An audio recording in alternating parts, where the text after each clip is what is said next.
Thank you, everybody, for being here, and welcome to the September 2025 session of the Disability in Medicine Mutual Mentorship Program.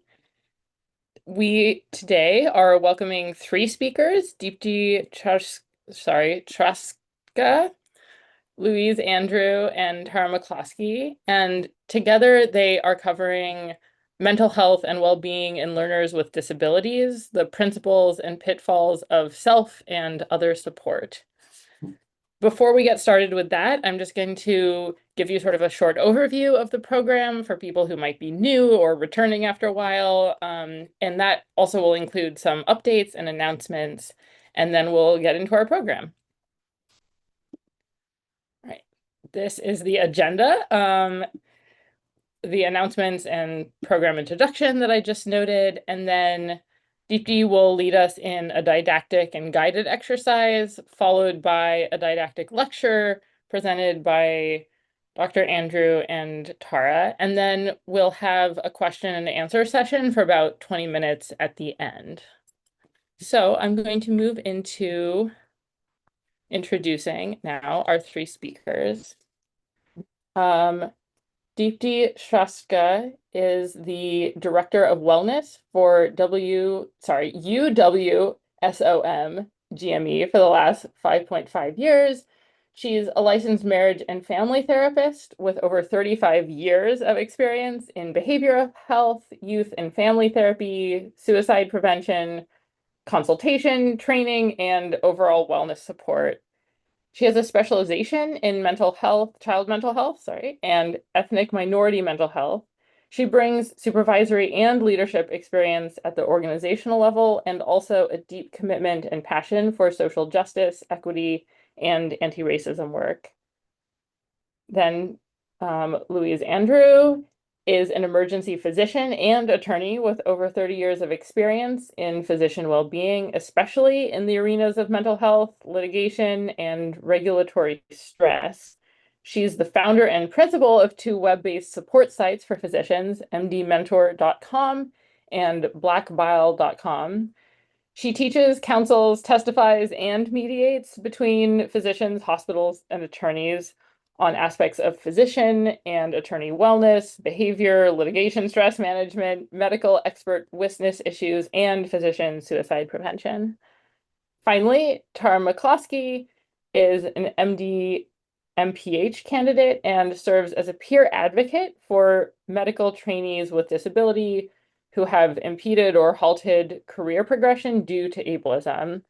As the founder of the American Association of Medical Trainee Rights, which is a nonprofit devoted to this work, Tara advocates on the individual level. She serves also on DM3P's advocacy team, where she works to preserve the rights of disabled healthcare workers at the systemic level through legislative action. So join me in welcoming all of them, and I will now turn things over to Dipti, I believe. Thank you, Zoe, for the kind introduction. My name is Dipti Chrastka, and I'm really honored to spend this time with you today. To a little bit about me, I'm an Asian Indian brown woman with dark hair, which I have tied back, and I'm wearing eyeglasses and a gray shirt today. Today, we're going to explore together mental well-being in learners with disabilities, a topic that is really very important, but often overlooked. So this session is really designed to be reflective, practical, as well as supportive. And I hope that you leave here today with feeling validated and also with some practical tools that you can take with you. So let's begin. Let's just name the reality. Learners with disabilities face stigma and a lot of assumptions about their abilities. As we see the research and the statistics here, AAMC, 6 to 12% of medical students and healthcare professionals report having a disability. I've listed some of the disabilities here. It's definitely not exhaustive list. Mental health conditions, physical disabilities, neurodivergence, and sensory disabilities are some of the disabilities. And almost every single person with disabilities will face stigma, a lot of accessibility challenges, and a lot of demands in a place of learning or career that will place them at a higher risk of burnout. Some of the mental health challenges that most folks face, and people with disabilities face even more, are feeling stigmatized, a lot of barriers thrown into the workplace, sometimes not being told about accommodations, and really this level of feeling like I have to deal with this emotional exhaustion, and finally resulting in maybe them deciding they don't want to be in this field or leave the career. When mental health is not supported, it can really affect us in many ways. We all know that physical and mental health is so closely linked that untreated mental health issues can oftentimes cause a lot of physical health symptoms. It can cause heart disease, high blood pressure, many different physical ailments, um, a lot of chronic conditions. It can weaken our immune system.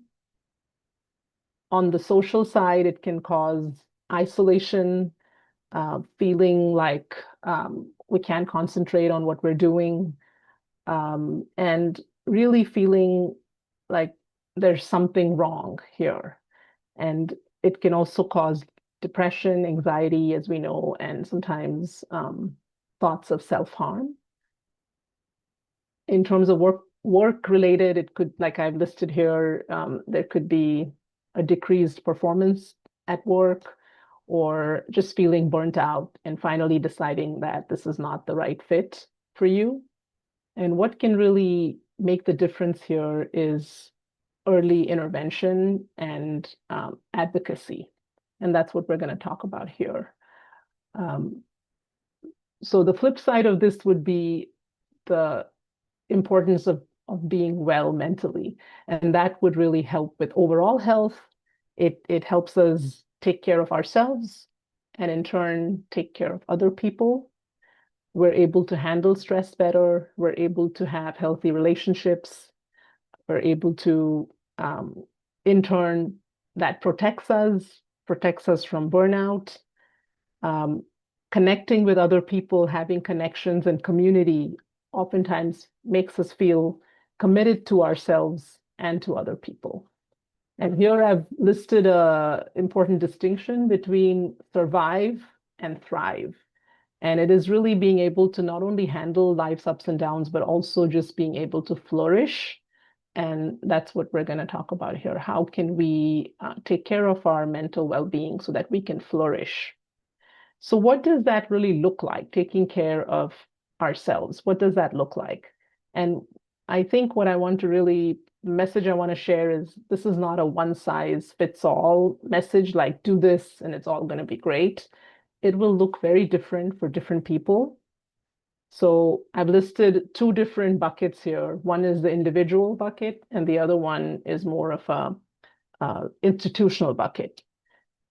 In terms of individual strategies, I think we all know this. If we sleep well, eat well, exercise, have a routine, it can help make us feel well. But we also need to sometimes know when we need to seek support outside of that. So this is where therapy can come into play. Meeting someone, a professional who understands and can work with you on some of these issues, or even working with someone in peer support. And I know DM3P is very advocates peer support. So peer support would be a very good way of taking care of what we're feeling, coping with this in a healthy way.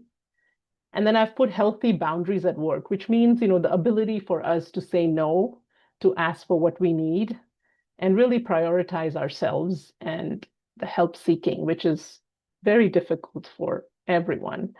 On an institutional level, what I think about here is, building community, finding groups that can be networking groups, just like DM3P is a mentorship group, finding groups that can be there to support you when you need someone to support you besides your own self or your friends or family. And then there's other advocacy groups. And of course, sometimes we do have employee assistance programs that can help in this arena. So this is a very busy slide, and I want to just call that out.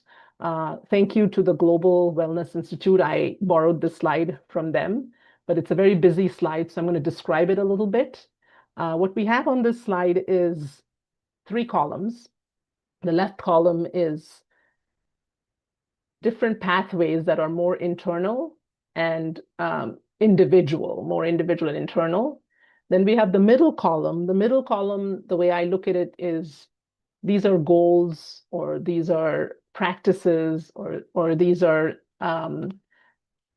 things we want, right? Practices that we want to get to that can help us.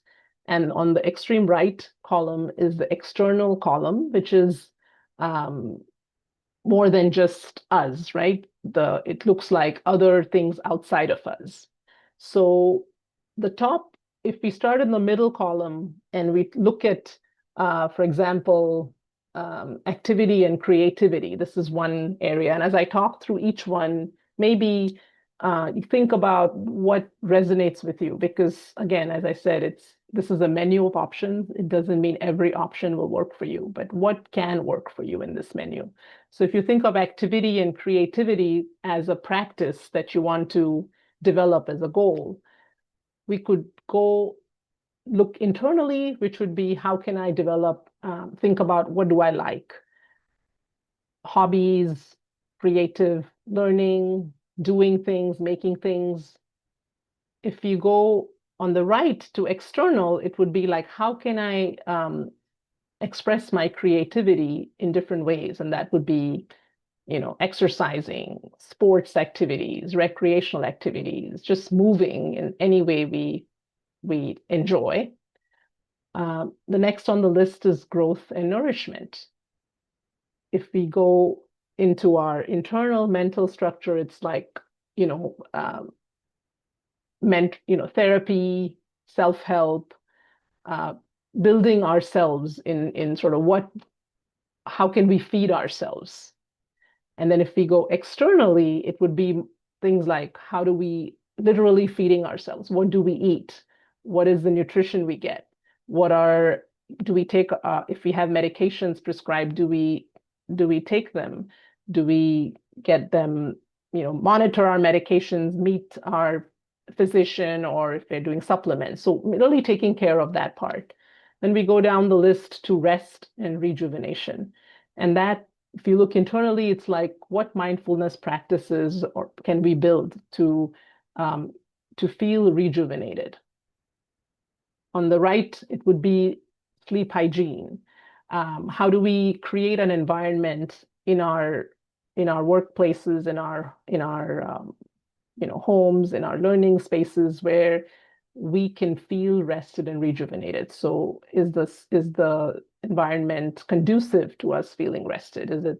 Is there a warm environment with, not noisy and glary and full of lights, and, so just sort of what would we need to feel that level of wellness? And lastly, there's connection and meaning. And when I think of connection and meaning, if I went internally, it would be, what is my spiritual practice or spiritual belief? How do I show compassion? Do I have a gratitude practice that can inform how I make meaning of my experiences? And if I go externally, it would be, how do I build community? Do I have friends and family? Do I just go out into nature? Do I have a pet that I can feel connection to? Do I engage in some volunteering or helping out or doing things that are more than just me? And so these are a few examples. Obviously, this is not all exhaustive, but this is one way to think about, what do I value and how do I live my value. And if this seems interesting to you, think about how that applies to you, what might resonate with you, and which ones you can build in your menu of wellness. So give it a moment to think that through, or jot some ideas in your notes, maybe. Now we'll talk a little bit about stress. And we've all had stress. Stress is unavoidable and everyone experiences it. But what's important is how we respond to the stress. That is what makes the difference. And here there might be some things that we can talk through, which is, how do we recognize, when I say recognize warning signs, it would be checking in with ourselves to know, how do I know when I'm stressed? What happens when I get stressed? How does my body know I'm stressed? What does my body do when I'm stressed? What are the feelings I'm having in my body? Do I feel tired? Do I feel irritable? Do I feel overwhelmed? Do I feel a tightness in my chest? So really paying attention to what's going on inside your body. And then what is my stress response? So some of you might be familiar with Dan Siegel's window of tolerance. And what that says is, when I enter into my stress zone, some of us can be hyper aroused, which means I'm on. When I'm on, it could be I'm ready to fight or I'm ready to flight, right? I'm ready to fight or flight. Or I could be hypoaroused, which means I'm off. And when I'm off, I'm frozen, or there's another F, which is fawn. I'm like, I could be fight, flight, freeze, or fawn. And so really knowing, like, what is my stress response? How do I know that I'm stressed? And that is really important to know. When I feel that way, what helps me then get back to where I was before I got stressed, to my, happy place, my baseline. So I would say familiarize yourself with your own stress cues and your responses. And then the next step would be to say, what works for me when I feel stress? How do I rest? How do I recover from stress? And who helps me? So the third thing would be seeking support. How do I know when I need support? And when I feel like I need support, who do I go to? Who do I feel is a person I can feel safe with, I can talk to and go to? So who are those safe people for me? And how do I engage with those people, right? And lastly, what else do I do to when I'm not in that stress zone? Like, what are my favorite things to do? How do I cultivate joy in my life? So these are some thoughts and ideas to think about stress in a different way, more of your own stress response. And if you look beyond yourself to look at what's available outside when I connect with community. And here I've listed a lot of different resources, a lot you may be familiar with, Docs with Disabilities, NAMI, DM3P, and then there are some well-being apps that I've heard about that people find helpful. Finch is one of those, and I don't know if any of you have used any, but again, finding what works for you, what resonates with you is really important. What we'll do now is I've given some food for thought, but I think we can maybe try a little guided exercise now to just sort of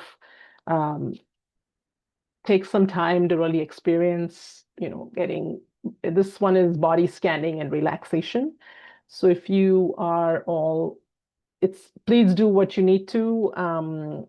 We want to put our needs first here. And so if you want to turn off your cameras, if you want to, get comfortable, just get yourself comfortable. And we're going to sort of take a collective breath and get into this practice of body scans. So I invite you to settle into a comfortable position. You're in a comfortable, safe place. You can close your eyes or lower your gaze and start noticing your breath. Feel your lungs fill with fresh new air as you breathe in and empty as you breathe out. You don't need to change your breathing. Just notice it for now. Breathe in, breathe out. Now gently shift your focus to your feet. Notice any sensations you feel. Is the surface they're resting on hard or soft? Do your feet feel warm or cool? If you have socks on, shoes on, how do they feel? Still continue to breathe in and out. Now you can shift the awareness from your feet up to your calf muscles, to your lower leg. How do these muscles feel? Is there any tension here? If so, just notice it and let it go as you continue to breathe in and out. Now move your awareness further up the leg, past your knees, to your thighs and your hips. This part of your body does a lot of work supporting you throughout the day. Notice any stiffness, any soreness that might rest here. Let it go. Breathe in and out. Now shift your awareness to your lower back, to your spine, till you arrive at your shoulders and your neck. These are the areas where many of us hold our stress. Feel your chest and abdomen expand as you breathe in and contract as you push the air out. Repeat this cycle. Replenish your body's supply of oxygen. Notice any sensation, any tension that exists in these areas as you inhale and let it go as you exhale. There's nothing else to do right now besides sitting in this moment. Pay attention to how your body's feeling. Breathe in and out. Now we shift attention to your neck, through your jaw, another place many of us hold tension, to the crown of your head. Relax the muscles in your face. How does your breath feel as it comes in through your nose? Is it warm or cool? Can you feel your nostrils open to allow more air in? How does your breath feel as it goes back out? Continue to breathe. As we come to the end of this practice, try bringing this attention to your whole body and release any residual tension. Know that you can always return to this peaceful practice whenever you like. Take some more deep breaths. And when you're ready, open your eyes slowly and return to your surroundings. Thank you for participating in this practice.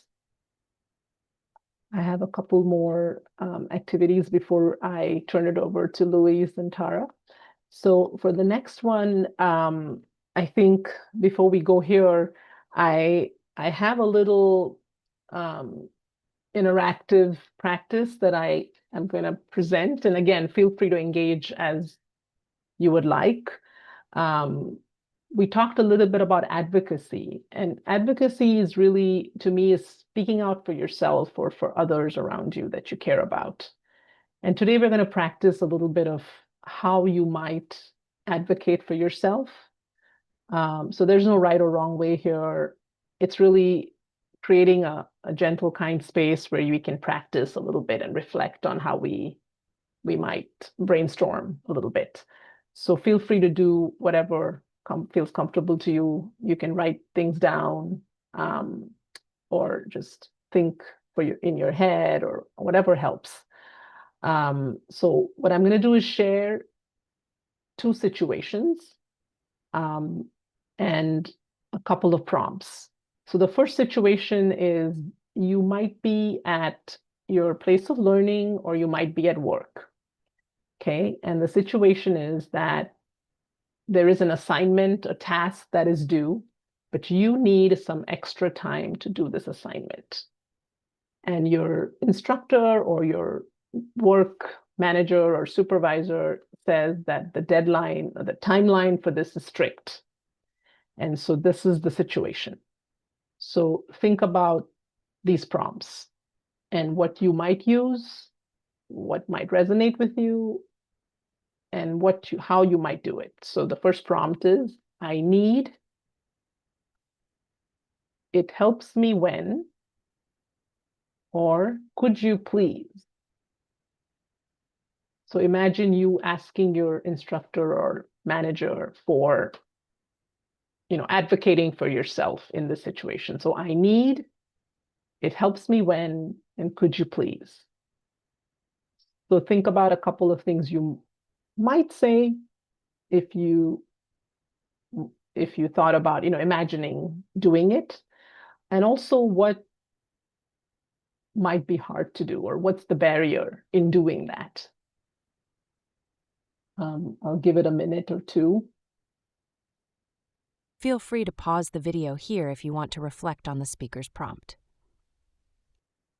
Let's go to the second situation, and if maybe this might resonate with some of you, or the first might, so use whichever one resonates with you more. The second situation is, you're in a room at your place of work or learning or somewhere, and the room is too noisy and you feel overwhelmed.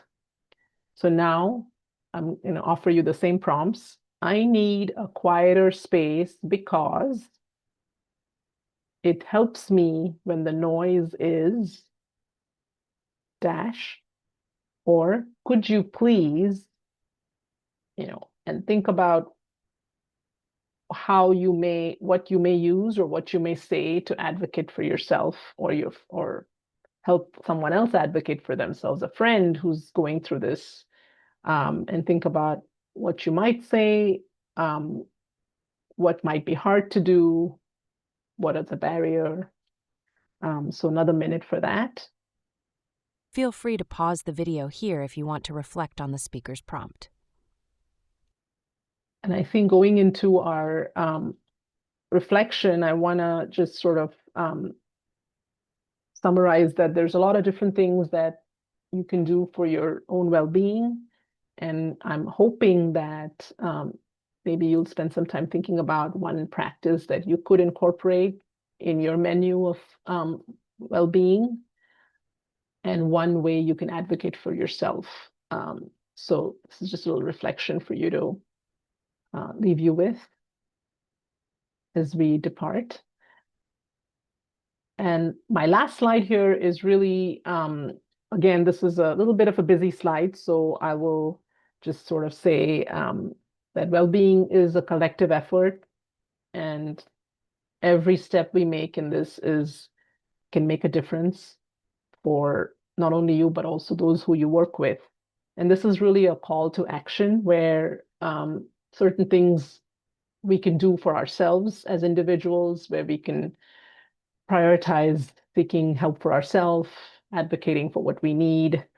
And if you're part of an institution, really working to foster an inclusive space, connecting to people and resources like mentor groups, accommodations.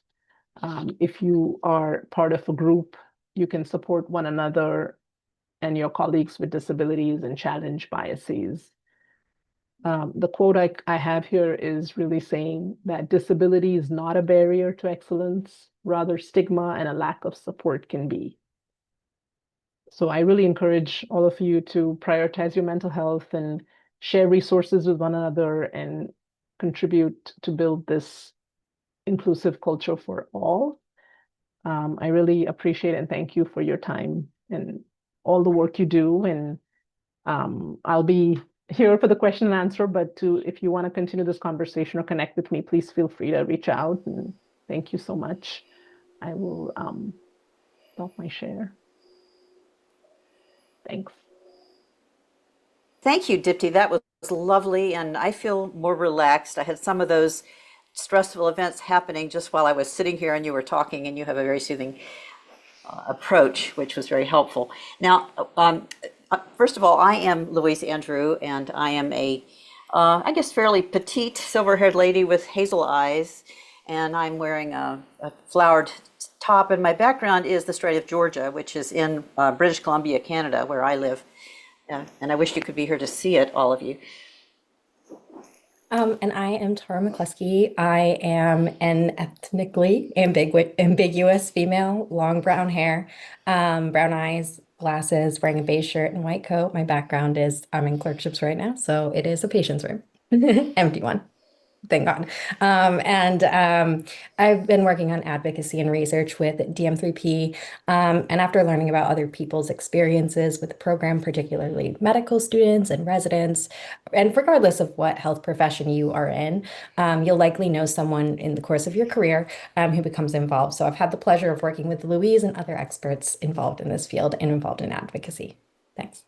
I will tell you that our presentation is going to be considerably less relaxing than Dipti's because there is so much that we really fervently want to impart to you. And we're not going to get it all in, and there may be a point where we have to decide, do we do questions or do we finish this? And I apologize. The next slide contains learning objectives displayed on screen by the speakers. They are as follows. First, improve knowledge by healthcare professional trainees and workers with disabilities of their options when care is needed. Second, improve ability to make informed decisions regarding disclosure of need for care and seeking disability-informed support.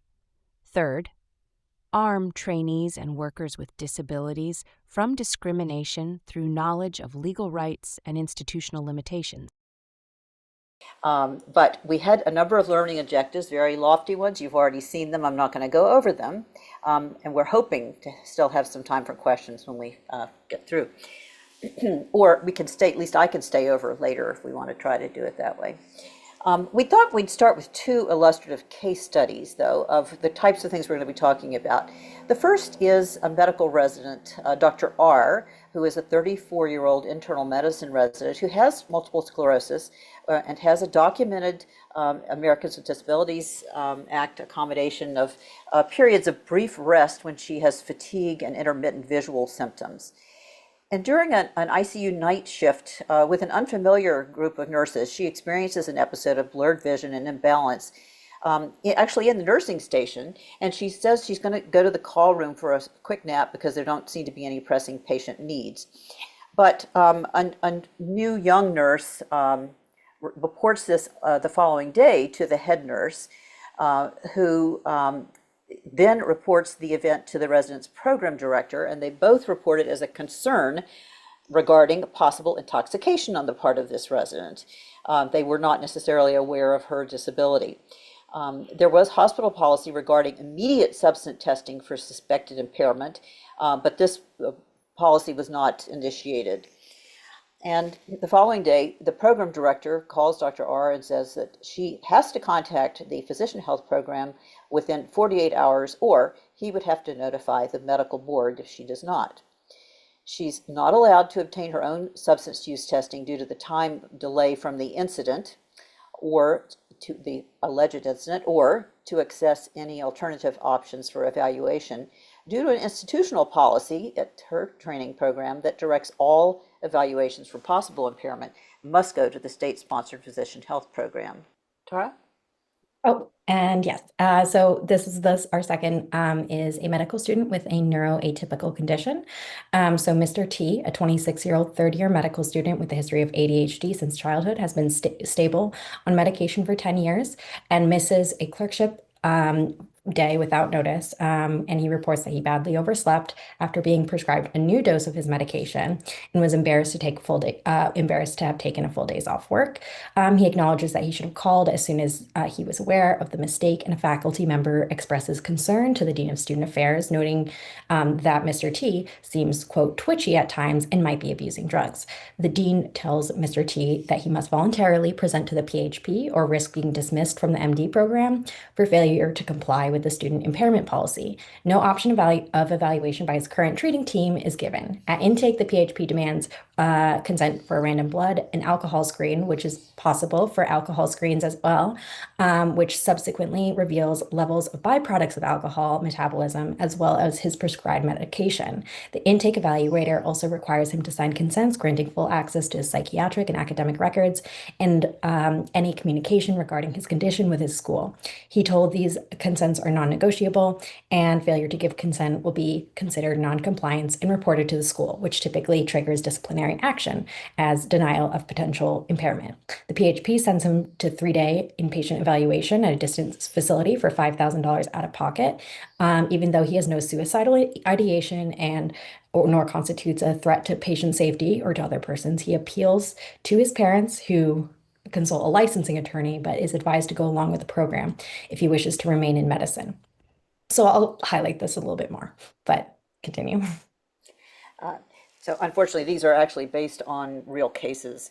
We're going to, though, go to a more didactic lesson, starting with the fact that it's certainly a given that all learners experience challenges, and medical learners, ironically enough, experience more health and well-being challenges perhaps during their training than most others. All learners have a need to adopt new habits and schedules and need to learn to navigate in an unfamiliar and often a high-stress environment. They all need to meet unfamiliar expectations and sometimes quite lofty milestones that have been established by the institution and the training program. And unless you live in your school with your family, you're separated from family and social supports during this stressful period. And there are some special vulnerabilities that we'll talk about relating to medical trainees, one of which has to do with transition periods, which are more frequent perhaps in medical education than in most other types of education. So I'm a former faculty person in a medical school and also a longtime physician wellness advocate. So I know very well that healthcare learners face special challenges. Among them also is the fact that the essence of what is being learned in medicine is not just intellectually, but also emotionally quite daunting because of the potential life and death consequences that you will be facing on a more or less regular basis.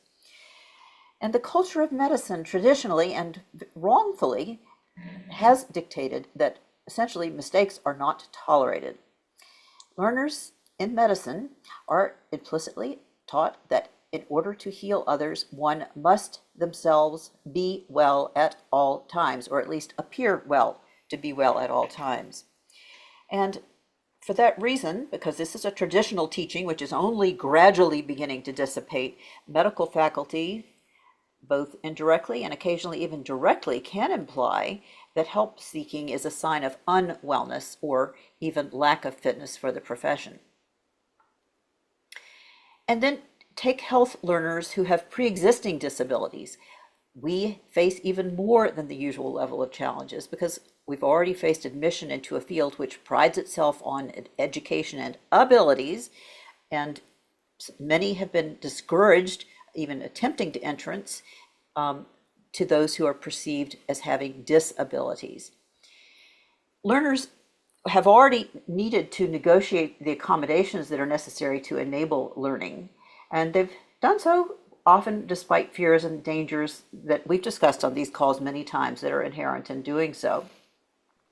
And then the aggravation of the disabilities itself through the rigors of medical education, which, as we all know and have been mentioned, include sleep, nutrition, hydration, locomotion, need to get between areas of learning, very high stress, the emotional effects, and sadly also guilt sometimes occasionally associated with suboptimal patient outcomes.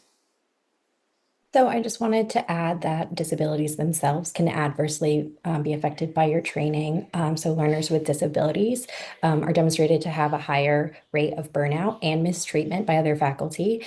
So it's always important to keep all communications with disability office or any supports that you have, maintain good documentation, and register with your schools or institutions DSS, EEOC, and receive accommodations as soon as possible.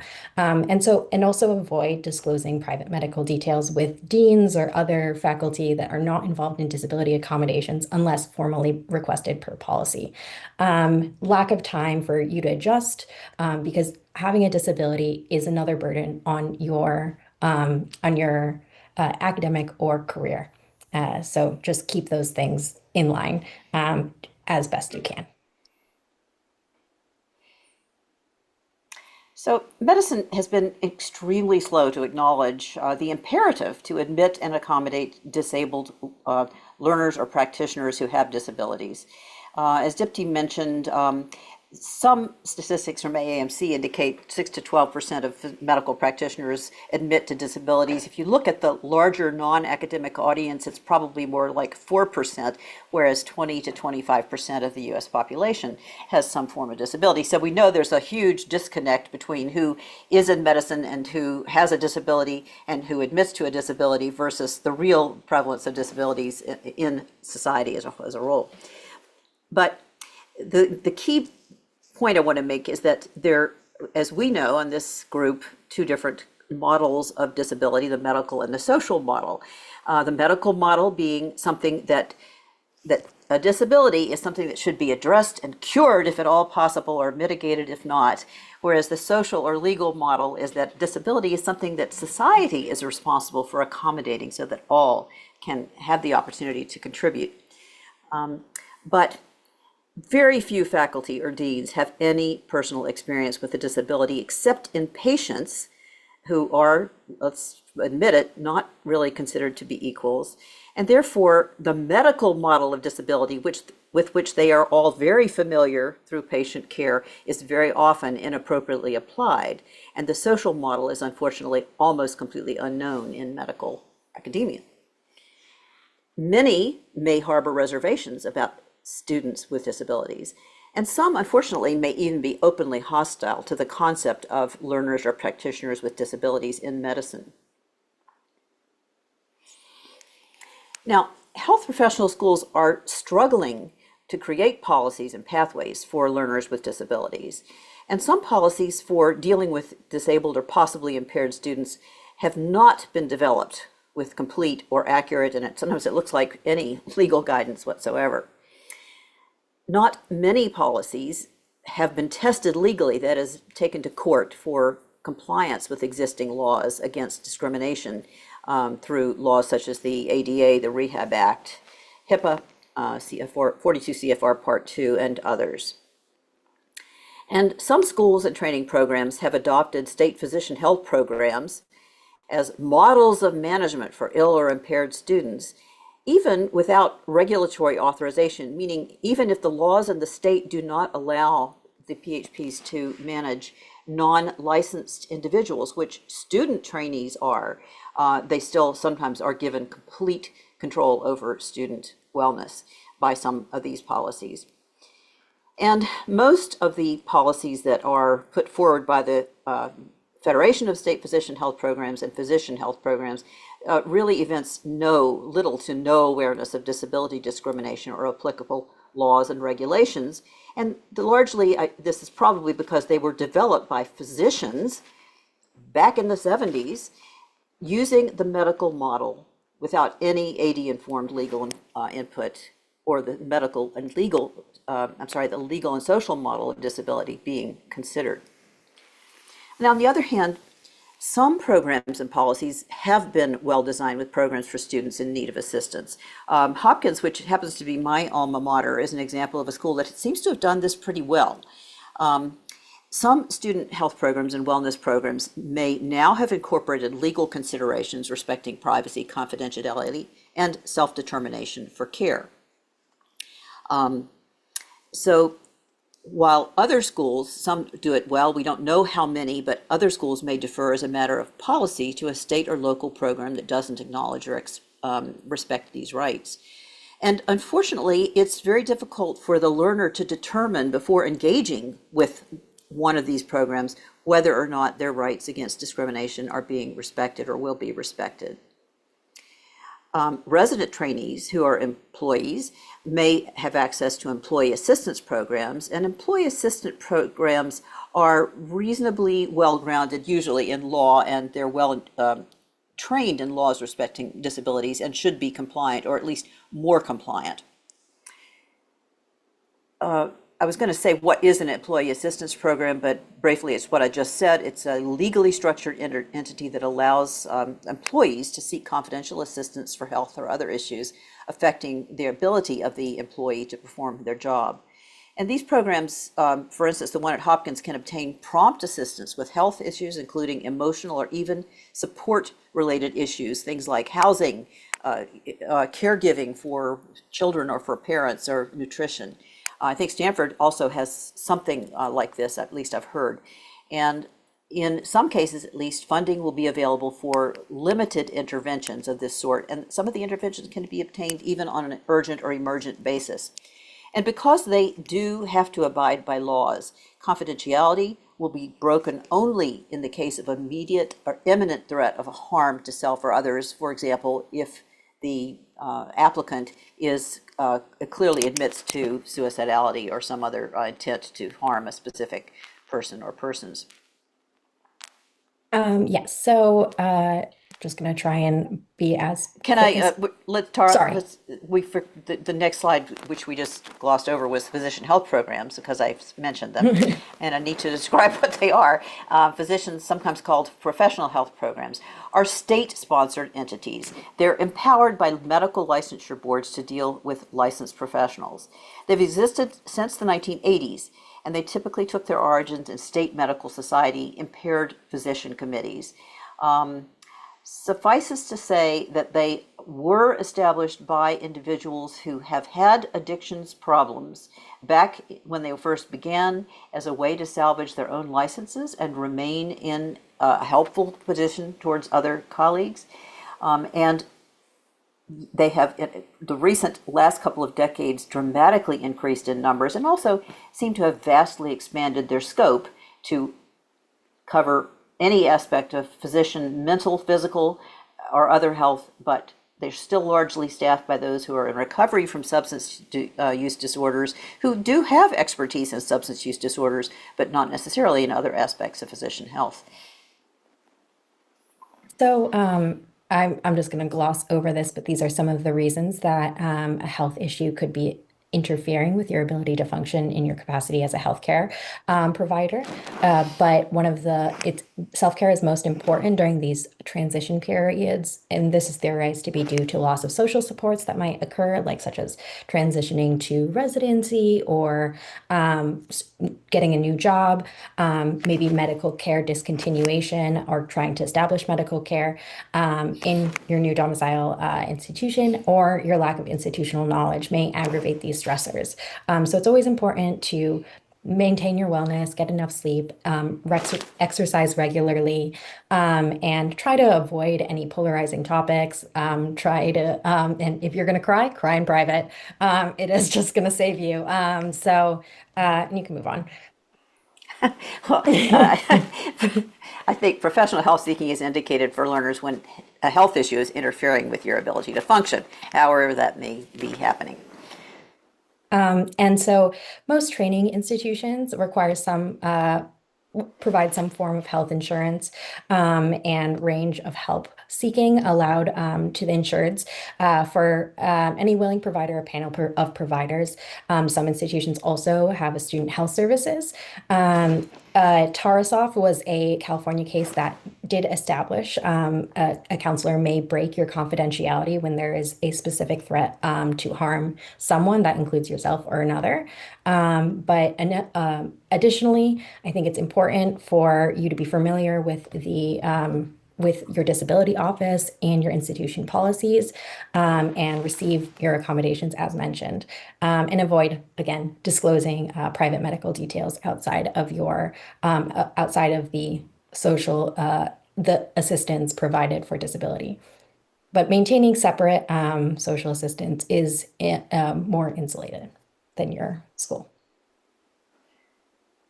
So some schools have policies and procedures that allow you to get confidential help, but there are others that require that you use a specific help-seeking pathway.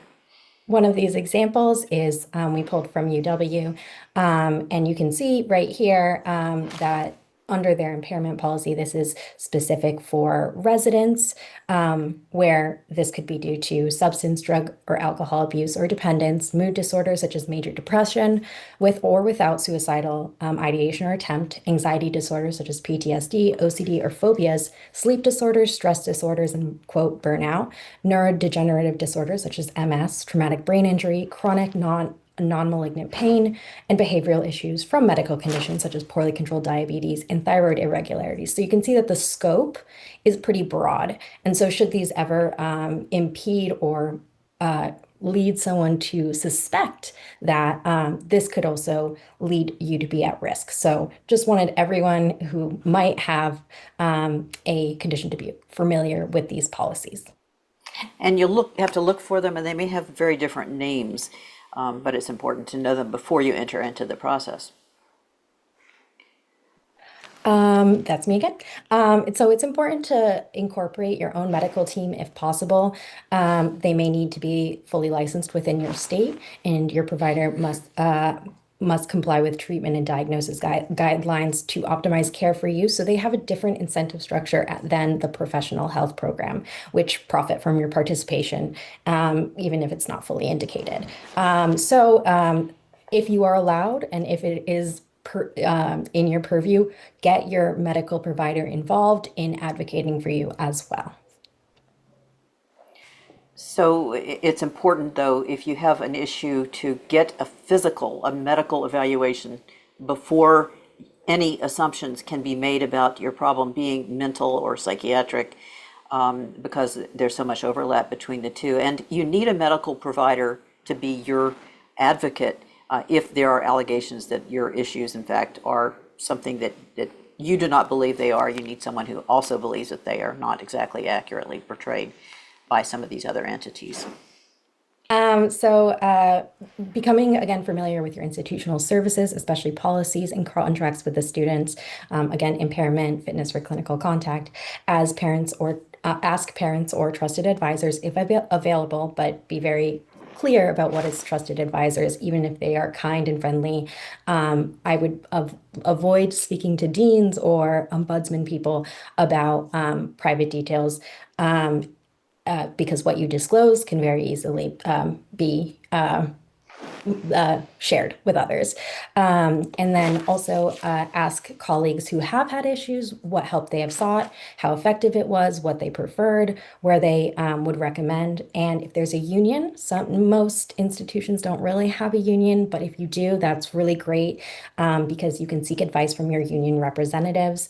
Utilize confidential counseling services. It's really important to have support that help navigate you through difficult times and stress. And be very honest about impulses or any dangerous coping mechanisms that you may be having, and seek private counseling and medical care if you can. And that's always just of utmost importance, to make sure that your own disability is being cared for. So we are making a lot of fuss about drug screening, as you will understand, and that's because the PHPs seem strongly biased towards diagnosing substance disease disorders in health professionals and trainees. After all, substance use disorders are PHP's reason for being, and they're also a significant source of income for a variety of downstream vendors, from the initial drug testers to the long-term drug monitors to the treatment evaluation centers to the inpatient and then subsequent not necessarily inpatient, long-term counseling, rehabilitative services. And they're all based typically on diagnoses of substance use. So PHPs routinely use overly sensitive, laboratory-derived, non-FDA approved tests for even such things as metabolites of alcohol and various substances of abuse, which are actually not designed or even legally allowable for use in forensic circumstances, that is, legally significant circumstances like incarceration and courts. But they're routinely employed by PHPs to screen for the possible use of substances at any point. And this is done with the blessing of medical licensure boards. So the easiest way to become entrapped by a PHP is by having any substance detected in your body by any means of drug testing. And so then what happens? If you're referred to a PHP, well, you'll receive a friendly call that assures you of a supportive reception as well as powerful advocacy for whatever type of issue you may be experiencing. But you will nonetheless be required to make an in-person appearance, which will likely be described as something like a collegial chat with supportive advocates. The actual visit, though, according to all the reports I've heard, and have dealt with hundreds, if not thousands of clients, will actually be an extensive probing medical psychosocial evaluation that will include substance testing, possibly from multiple sources. And you will be required to sign consents to such testing and to the reporting of any results or findings of the testing and of your records that are being generated to various authorities as a condition of participation in the program. PHPs routinely claim that in many cases they'll close your case immediately without action if you're not considered to be potentially impaired in your ability to practice or continue your training. But many trainees report that they're given a tentative label of having a potential for impairment and sent for a multi-day comprehensive diagnostic evaluation, or CDE, to an evaluation and treatment center that is ostensibly specialized in the evaluation of quote-unquote safety-sensitive professionals. And if you should refuse to attend this CDE at a typically faraway center, your refusal will be reported to authorities as non-compliance, which is defined in PHP policy as a form of denial of impairment and likely a form of proof, an indicator that you do indeed have a substance use problem.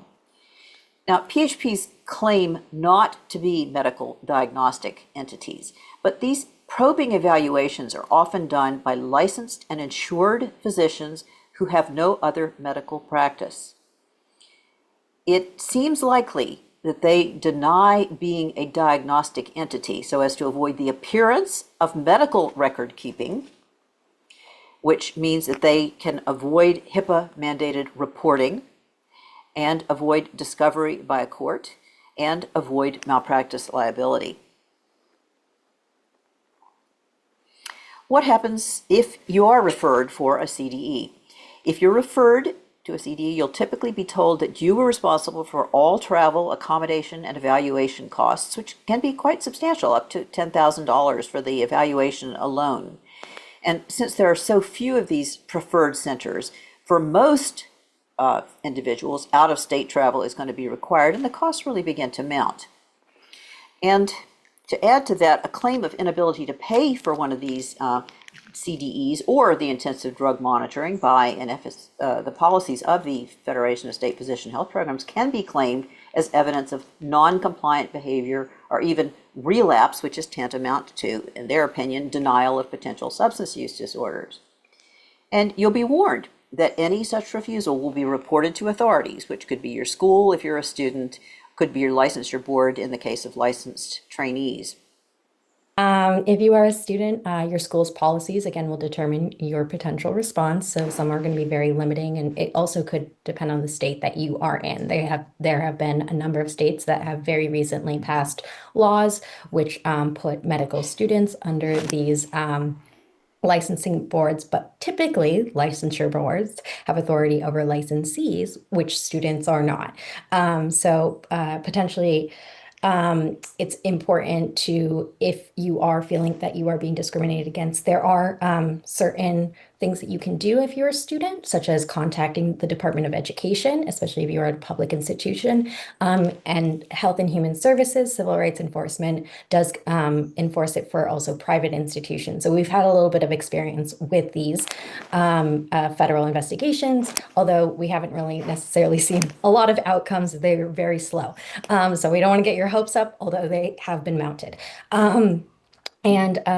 Some schools have policies that vest complete authority into these PHPs, and they also have contracts which give them entire legal jurisdiction. So it's very important to be familiar with your school policies, and you might have very little recourse, but being familiar with it can also help prevent it from happening.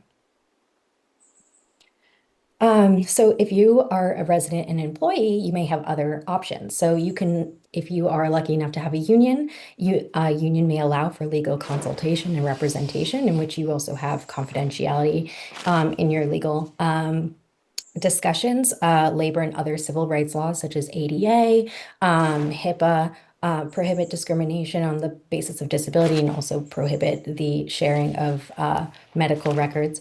So these are other things that you can use. ADA 504, there's multiple laws that are specific to protect you, and EEOC can be a great resource for you, and you might have one within your own institution, or you can appeal to your state district attorney. Being labeled as having a potential impairment fits the definition of having a disability, making you eligible for protections as a person with disabilities. So, however, labor and civil rights are not self-enforcing, so you do have to file these things if you feel that your rights are being violated. In order to enforce them, they might mount an investigation on your behalf, but it is important also to be timely with that, because most agencies that do compel mediation have a time limit from the incident in which they can mount an investigation or compel mediation. You may need to complain to, again, a regulatory agency to take action. And there's other disability-specific law firms that help support your rights, although they are at capacity right now. So, yeah. Thanks. So what's a learner in need of assistance to do? If you even might be developing a substance use problem, be aware of very critical concerns. Your judgment can easily be clouded by the substances. It is very easy for us to miss the signs that substance use is getting out of control. You may be misled by others. You know, everybody peps up or lets down in this way. It may be your colleagues refrain. You may be more susceptible to substance use if you have a family history of it, or if you have used them as a coping mechanism in prior stressful situations, or if you have certain chronic mental health issues. And you may feel that substances for self-medicating, such as alcohol or stimulants, are genuinely helping, for example, in dealing with anxiety or depressive symptoms or low energy due to sleep deprivation, all those stressors we've already mentioned. And indeed, they may be, but self-treatment with addictive substances is always a mistake with many downstream consequences. So if you have or even might be developing a substance use disorder and actually meet recognized medical criteria for substance use disorder, regardless of severity, your career may be protected by cooperation with a physician health program, which can allow you to continue in training or practice with treatment and strict monitoring. Because PHPs do allow physicians with substance use to participate in peer-supported rehabilitation programs. They are through almost exclusively 12-step oriented programs, but you're alongside similarly situated professionals. And they allow physicians who are fully compliant with all demands that they make to not even report the fact of the substance use disorder on licensing and credentialing applications. These are what they call safe harbor provisions. So it can be a valuable tool. And this may be your safest course of action, and no doubt has saved lives of those truly suffering from substance use disorders, possibly many of them. So involuntary referral is the other option, and it's sometimes specified within law or policy. And it is a more of a diversion option. So if a colleague, patient, or superior of a licensed physician reports professional misconduct, unprofessional behavior, maybe a patient safety concern, or suspected impairment for anything from mental health, psychiatric, or physical, you may be mandated to comply with a PHP in lieu of, quote, discipline, but non-compliance would trigger discipline. So if you did not comply with the program and or were not able to provide the money in order to comply with the program, it may result in your dismissal from training or disciplinary disciplinary action. And you may have to appeal to the licensing board itself, in which does undermine your confidentiality. So just considering the options that you have. So if you want to appeal to the licensing board, that is usually still an option, although every state is different. And so I just we're just kind of going back that there are three different parts to this. It's a stepwise process. And the first is the evaluation. It's a highly invasive fitness for duty evaluation, essentially, at a specialized addiction, at centers specialized in addiction and impairment. And many people referred at this stage will have an impairment. Some who don't will still be compelled to undergo treatment. So just so you understand that. And then it will include a more comprehensive evaluation. It's not just like a normal drug test that's provided by an employer. It's going to include blood, hair, like urine, nails, and include a panel of more substances, even substances that might be over the counter and you might be taking for working out. Just be very, very familiar with any sort of substances that might be controlled or might have the potential to be diagnosed as or have the potential to be addictive. There is a very low threshold for substance use disorder and alcohol use disorders for health professionals. So be very familiar with that as well, because even a mild use or like the bare minimum could lead to very prolonged monitoring. And these, so you can move on to treatment. And so treatment, it is, oh, no, that's you. You're fine. You can move on to this one. We're over time. So treatment usually involves a 12-step model. These programs were designed for substance use disorder, but regardless of whether you have a mental health condition or behavioral condition, the 12-step model is typically applied. And the preferred centers usually are going to be in place like one of five, but Kentucky, Kansas, Mississippi, Illinois, Pennsylvania, Florida, California, Oregon, North Carolina. And you can learn more about these institutions online and find out what's really fits for you. They all have different costs and different times, but it's usually about 12, starting at 6 weeks, but it can be up to 12 weeks inpatient, which tend to be very expensive. So you can move to the second. The point is that there are so few of these centers and they are so widely separated that long distance travel is required. And then they do vary considerably in their expense, but they are quite expensive. It's been reported some of them charge as much as $1,500 per day for this inpatient treatment, which for physicians very frequently is 90 days worth of treatment. So it begins to add up. And unfortunately, although private health insurance might be accepted if they agree that criteria for such intensive treatment are met, state insurance or federal insurance is not accepted because the diagnostic criteria for substance use disorders are often not met by these centers, which have very liberal criteria for diagnosing substance use disorders.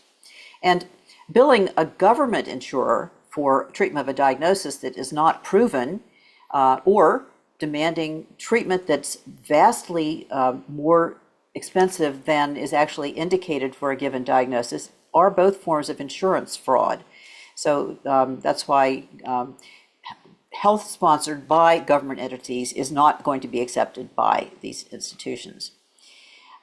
Monitoring may involve more than routine substance testing. Monitoring software can actually include installing apps on your cell phone to monitor and transmit all of your messages to a third party for evaluation. And the most shocking part is that polygraphy is done routinely by several of these centers, and it can be done serially and punitively. If you quote unquote fail your polygraph, you will be charged to do as many polygraph tests as are required to obtain whatever result it is that these particular centers think they want. There may be some financial resources available, but they're not often mentioned up front. And if they exist, you still probably will have to pay travel costs, though this is not completely impossible that you might get some help from your institution. The point is that this is going to be an expensive endeavor, and it sometimes is an expensive endeavor because the diagnosis itself has been exaggerated. I'm going to be as brief as possible, but the contingent contracts typically last from 2 to 5+ years, depending on the reason for the referral diagnosis and any reoccurrence, particularly. But if you don't comply with the recommendations, you will. If you would like to comply with the recommendations, you're going to be be requested to maintain sobriety and demonstrate that through random substance monitoring and frequent drug tests. Just move on. Contingent contract means that basically, if you do what we say, then we will allow you to practice. That's the key point there. So when is it necessary and appropriate to cooperate with a physician health program? Well, if your institution has policies that mandate your cooperation in order to continue in training, you've either got to do that or you've got to take legal action. It's the only alternative. And many school counselors and even many lawyers may advise you to just go along to get along, even if the demands are unreasonable or even illegal, because that's sometimes the easiest way to get out of the situation and back to your training. But as has been stated, this can be quite expensive, whether you decide to go the legal route or go to the compliance route. It's not going to be easy. And we know of a number of individuals who've made the decision to leave the profession rather than submit to things that they know are not appropriate and sometimes are illegal and are going to affect them in ways that make it intolerable. The last point that I wanted to bring home is just kind of share your disability or any other conditions that you might have on a need-to-know basis. Medicine or healthcare can be very stigmatizing and very judgmental, and a lot of people that we've seen who've gotten involved may have made like a disclosure to whether it's a colleague or someone who, might have taken that out of context. Maybe they were thinking that they were doing the right thing, but it can cause a lot of downstream effects especially in terms of the financial costs. So be very mindful when disclosing things that can be used against you, especially in your profession. We provided kind of a reference list here, and I assume that these slides will be made available to anyone who is interested in reviewing this. We've gone over an awful lot very quickly. And I think, Tara, you've gone through most of this commentary in your other talk. So I'm just going to wrap it up at this point with reiterating that navigating medical training is challenging, and it's even more so for learners with disabilities. But you may very well find yourself at some point in need of support or assistance. And there are some safer and some not so safe ways of seeking such support and assistance. But however you go, you need to make informed decisions about help and health seeking with full awareness of your institutional policies and also the applicable laws in your area and federal laws and protections against discrimination. So hopefully, we have provided some approaches to these really complex issues. We could spend another 6 months probably on it, but we are now open for questions now or at the later session tonight, or we actually are coming back to do another session in the future on a related issue. Yeah, thank you all so much. This was really great. We are a little bit past time, so we're going to try and take a couple questions quickly, kind of on the record with the recording still going, just go a little bit over, and then we'll turn off the recording. Of course, we recognize that you all have lives and tons of other stuff going on, so we would love for you to stay for a couple minutes, but it's not, a requirement by any means. You've done a whole lot for us already. There are some questions in the chat from earlier. I can probably read this one. Has asked whether your state's disability rights program could provide support. And the answer is yes, every state has a disability rights organization. Certainly you should call them and see if they are familiar with this issue in your state and whether they can provide you any assistance. But whether they actually can provide legal assistance is a big question in my mind at this point. I don't know about vocational rehab. I know that just make sure that you do contact your district attorney, and it's going to be the district attorney from where your institution is. But okay, I mean, Louise might have a different opinion on it, but we've had people that have at least started investigations by not contacting your attorney general because they represent the physician health programs. It's not your district attorney. That's my concern. That's a criminal issue. It's a U.S. attorney. U.S. Yeah, U.S. For Yeah, a the district, not a for district attorney. Yeah. Sorry, Okay. your U.S. attorney for that district that your institutions, and I apologize, they do enforce your civil rights laws, but you do have to fill out a page which talks about what you think they have violated and provide specifics. That's where a lot of the documentation really comes in handy. So if you have a disability and you have disclosed to your school, you're going to want to provide that. And that has really helped a lot of people get some investigations for disability specific violations. I'm gonna pivot us because I got some questions directed just towards me that you all can't see.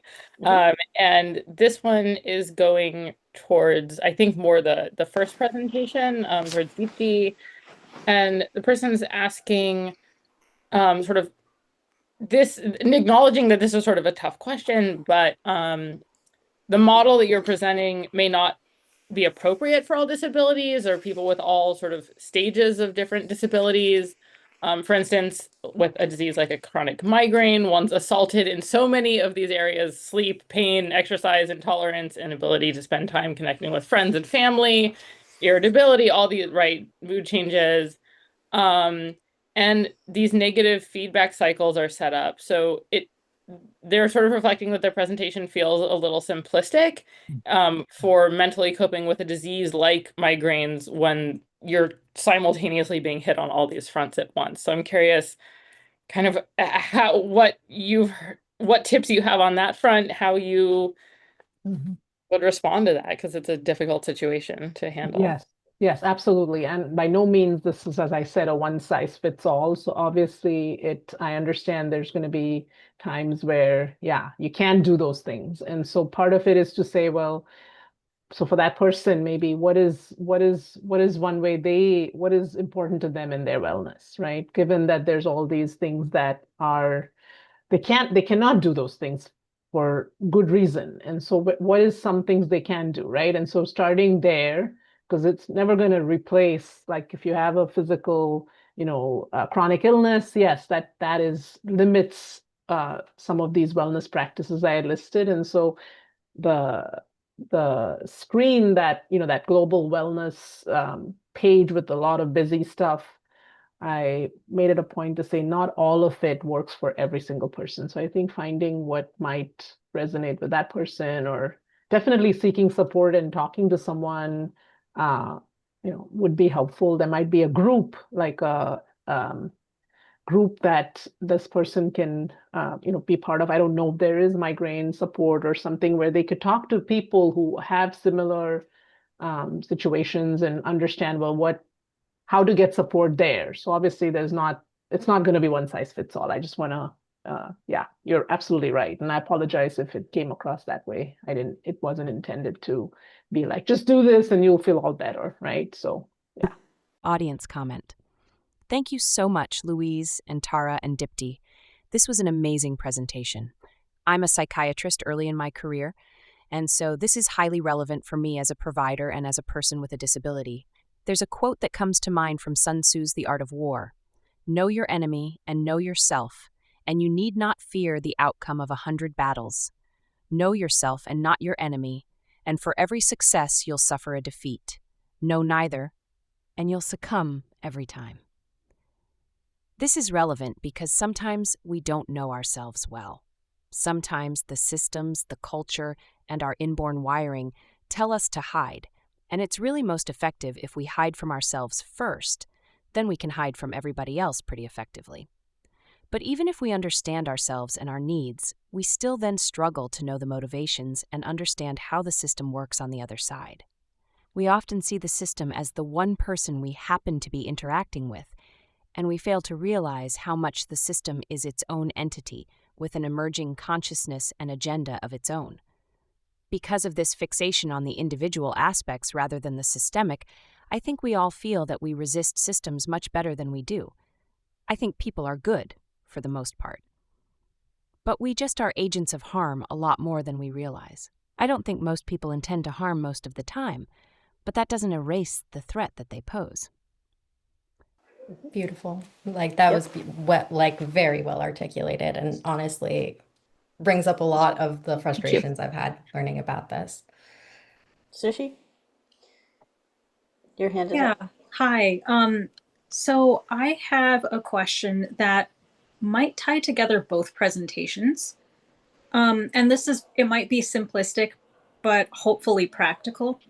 So say you are a trainee or a practitioner and you are experiencing some kind of barrier that's impeding your mental or physical health, and others around you are beginning to notice, and in a way that's not good. That is, you're seeing suspicion in your colleagues around you. Then how should you approach that situation? Like, where would you go for support first? And what is the safest way to do so? And I feel like, Dipti, you might have a wellness focused perspective. And then Tara and Louise, you might have a more protect yourself from the system type of response. But I feel like both sides would be very helpful in informing that question. Yeah, it's a great question. And in my job at UW, I work with, I think, a lot of residents and fellows who might be in that situation. And I think the way I see my role is, if someone approaches us as wellness providers, we have our HIPAA confidentiality rules, so we don't just go about sharing that information with everyone else, right? So we provide that level of safety, the support they need, and it could be the first place they start. So they come to us and we sort of say, okay, let's see what's happening. And maybe the person needs some other level of support. Maybe they, and that's where we could start first before we just, so I think starting at the least restrictive is always the best option versus just, escalating it to the highest level and making it a problem when it's not. So I think that could be really take away that sense of fear and dread and just being there, listening, helping, support, connect. And that, for a lot of people, I would say a majority, that's all it would take. And we wouldn't even go to the next level. There's people who start with us and we realize, okay, well, you could use a little more than us. This is a good start, but let's see where else you could go. Or maybe they do have some, concerns or issues that need to be addressed. And can we address them before they get much larger, like Tara and Dr. Andrews was saying, where they have to then go, to be referred directly to PHP. So I think it's a nice way to help them there and really. And we've done that for a lot of people. So I think that's what I would say, start with a trusted counselor, therapist that you can refer you to the right resource, maybe. That's what that needs to happen. I'll stop there and let Tara and Louise share their view too. That's very wise advice, Dipti. And of course, we would want anyone who's in the situation that Suchi described to first run things by a neutral observer, such as yourself, if their institution has one, in order to determine, is this really a problem? And I just can't see it because I'm in the middle of it. And if you agree that this might be a problem, then you know locally what is available to me, where I can go to find out what type of problem it is and sort out what kind of solution I might need to the problem, such as seeing my own doctor or finding a new doctor if I don't have one. Or, you know, even getting myself enrolled in some kind of a treatment program if the problem is indeed something that is going to require ongoing treatment. Before you find that the rumor mill is such that you're going to be, you know, stuck in a situation where you're thrown into a system that seems kind of predisposed towards only one diagnosis. And I want to also highlight it's okay to take a leave of absence, especially for medical. Like you can take that time, especially if you cannot meet the demands. There are protections for acute exacerbations of illnesses. So if you're having a flare up or if you need chemo or whatever, those sort of things you can bring to your disability office and they are covered under the 504 Rehabilitation Act. So you just make sure that you know who to bring that to, but do not be afraid of telling them that this is getting over my head and I need transient accommodations or I need a few months off or something like that and have that conversation. Audience comment. I have a few more practical tips. I have treated a number of physicians who have been on the wrong side of a PHP, and it's hard. And I've often felt angry and a little outraged on their behalf and have been an advocate. When somebody's sort of in this tipping place where people are starting to notice but nothing has been declared, it's used against us too often. If you can't hide, be an ambassador. What I mean by that is sometimes disabilities are invisible or else already established and accepted and seen as stable. If there's a change to that, sometimes that can be managed. It might be transient, or it might be something that you can get treatment for and compensate and stay private. But that often isn't the case. When you notice that other people are noticing, it can be better to set the record straight and own the story because people will fill in the gaps, and it won't be to your benefit. It's hard, and you probably should have some advice, and I am sorry to say that I don't know exactly where you should get that advice from on an individual basis. But if you do that strategically, I think it is safer than trying to hide something that isn't hidden.